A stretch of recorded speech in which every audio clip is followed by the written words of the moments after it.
বিসমিল্লাহির রহমানির রহিম। শুরু করলাম মহান আল্লাহর নামে। কোটা আন্দোলন নিয়ে আজকের বাংলাদেশ, রক্তাক্ত বাংলাদেশ নিয়ে আমি কিছু কথা বলার জন্য আপনাদের সামনে এসেছি। প্রথমত, কোটা বিরোধী যে আন্দোলন বাংলাদেশে বেশ কয়েক সপ্তাহ যাবৎ চলে আসছিল, সাধারণ মানুষ এবং সাধারণ ছাত্রছাত্রী এই আন্দোলনের সাথে নীতিগতভাবে একাত্মতা প্রকাশ করে এবং ফলে আন্দোলন বেগবান হয় এবং আন্দোলন শক্তিশালী হয়। আন্দোলনকারীদের দাবিটি ছিল যৌক্তিক যে ৫৬% কোটায় যদি ভর্তি হয় তাহলে মেধা কোথায় যাবে, এবং আমিও এইটির সাথে একমত।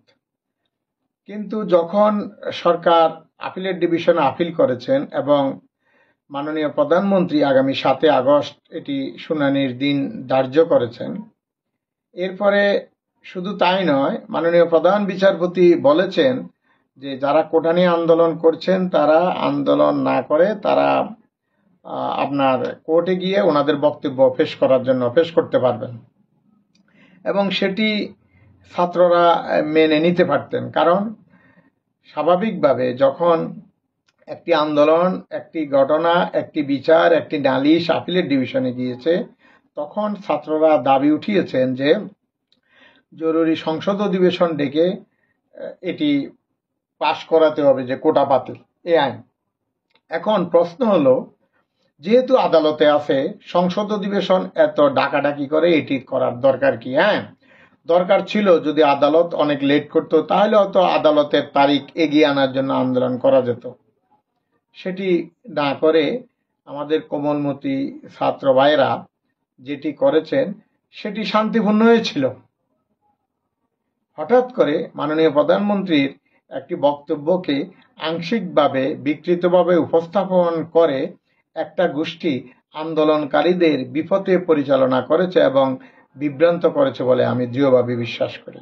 কারণ ঢাকা বিশ্ববিদ্যালয়ের কোনো ছাত্র, ঢাকা বিশ্ববিদ্যালয় ছিল আমাদের প্রত্যেকটি গণতান্ত্রিক অসাম্প্রদায়িক চেতনার আন্দোলনের সূতিকাগার।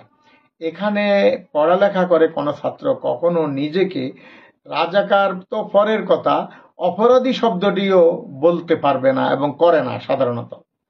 কিন্তু ঢাকা বিশ্ববিদ্যালয়ে যখন ছাত্ররা এই আন্দোলনকারীদের মধ্যে কেউ কেউ যে নিজেকে আত্মস্বীকৃত রাজাকার হিসেবে ঘোষণা দিয়েছেন, তখনই কিন্তু বিপত্তি।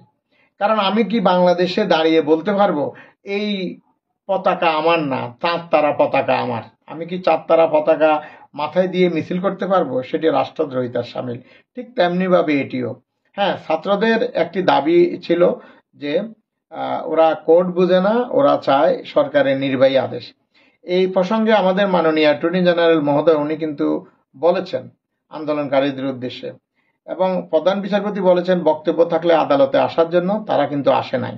এবং আমি নিজে ব্যক্তিগতভাবে একটা টক শোতে বলেছি যে একজন আইনজীবীর সাথে তারা কথা বলে তারা যাতে সুপ্রিম কোর্টের দ্বারস্থ আপিলের ডিভিশনের।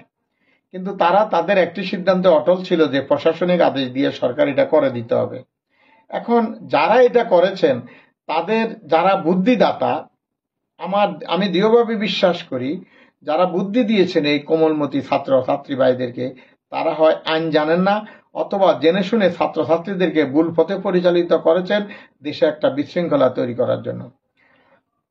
তাদের রাজনৈতিক উদ্দেশ্য আছে, তারা চাইছে গোলাপানিতে মাছ শিকার করার জন্য। তা না হলে এতদিন জাতীয়তাবাদী ছাত্র দল বা ইসলামী ছাত্র শিবির বা যেই বলি আমাদের রাজনৈতিক সংগঠন, তারা কোথায় ছিল? তারা কেন কোটা আন্দোলনকারীদের পাশে দাঁড়ায়নি? এমন এক সময় তারা দাঁড়িয়েছে যখন তারা ঘটনাটাকে উস্কে দিয়ে তাদের লক্ষ্যের কাছাকাছি নিয়ে গেছে। তারা দেখুন, ছাত্রলীগ যথেষ্ট সহনশীলতা দেখিয়েছে, আর সহনশীলতা না দেখার কিছু নেই, এটি ছাত্রলীগের এজেন্ডা নয়। আমি জানি ছাত্রলীগও এই কোটা আন্দোলনের সমর্থক, তারাও কিন্তু কোটা প্রথা সংস্কারের পক্ষে। পুলিশের সজোয়া গাড়িতে উঠে নর্তন কুতন করার পরেও পুলিশ কিন্তু সহনশীল ছিল এবং আমরা দেখেছি। কিন্তু প্রশ্ন হলো, এত কিছুর পরেও আন্দোলনকারী ছাত্রছাত্রী ভাইয়েরা কেন তাদের সেই সিদ্ধান্তে অটল যে নির্বাহী আদেশ দিতে হবে? এখন দেখুন, আইন আমি বুঝি না, আমি যেটুকু বুঝি সেটি হলো যেহেতু আদালত একটা আদেশ বাতিল করে দিয়েছেন, অর্থাৎ কোটা বাতিলের পরিপত্রটা আদালত বাতিল করে দিয়েছেন হাইকোর্ট, সেখানে সরকার আরেকটা আদেশ দিয়ে কখনো কোটা বাতিল করতে পারবে না। যদি সরকার করে সেটা আবার সাথে সাথে বাতিল হয়ে যাবে। তাই সুপ্রিম কোর্ট থেকে চূড়ান্ত আদেশ পাওয়ার পর যেটা করার সেটা করতে হবে সরকারের পক্ষে, তার আগে কিন্তু করতে পারবে না। এটি হলো আইন। এখন এই আন্দোলনের উদ্দেশ্য যদি কোটা বাতিলেই হতো, তাহলে সবচেয়ে বড় জায়গা তো আমাদের আইনের জায়গাটা, এখনো আমাদের আশ্রয় জায়গাটা সুপ্রিম কোর্ট। তাহলে ছাত্রছাত্রী ভাইরা কেন সুপ্রিম কোর্টে গেলেন না? বলার পরেও দেশের বিচারাঙ্গনের সর্বোচ্চ ব্যক্তি প্রধান বিচারপতি যখন আহ্বান জানিয়েছেন তখনও যাননি।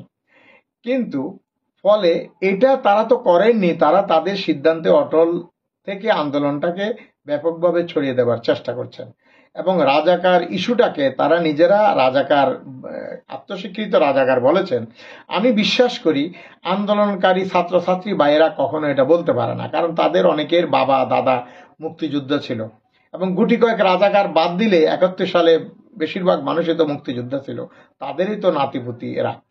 কিন্তু প্রশ্ন হলো কারা এই স্লোগান দিয়ে আন্দোলনকে ভিন্ন খাতে নিয়ে যেতে চাচ্ছে, তাদেরকে আগে বের করতে হবে এবং তাদের বিরুদ্ধে ব্যবস্থা নিতে হবে আন্দোলনকারীরা, এবং আন্দোলনকারীরা বলতে হবে যে এরা অপরাধ করেছে। কারণ কোন সচেতন মানুষ, আমি কি ইচ্ছা করে নিজেকে কখনো মির্জাফর স্বীকার করব? আপনারা কি করবেন? করবেন না। ঠিক তেমনি ভাবে যে রাজাকার সেও নিজেকে রাজাকার বলবে না। তার মানে আপনার চেতনার মান, আপনার অশিক্ষা কুশিক্ষা এবং আপনাকে যারা বিভ্রান্ত করেছে, বিভ্রান্তির জাল কোথায় গেলে নিজেকে আমরা বলতে পারি যে আমরা তুমি কে আমি কে, রাজাকার রাজাকার। এখন আমি বলবো যে প্রথমে ছাত্রদের যে দাবি ছিল এই দাবির পিছনে সবাই ছিল, কিন্তু কেউ না কেউ এটাকে ইন্ধন দিচ্ছে এবং বুদ্ধি দিচ্ছে, যার পরে তাদের উদ্দেশ্য কিন্তু ভিন্ন। যারা উদ্দেশ্য বুদ্ধি দিচ্ছে ওরা আন্দোলনটা অন্য জায়গায় চলে যাচ্ছে। দেখুন কোটা আন্দোলনে কেন রক্ত ঝরবে?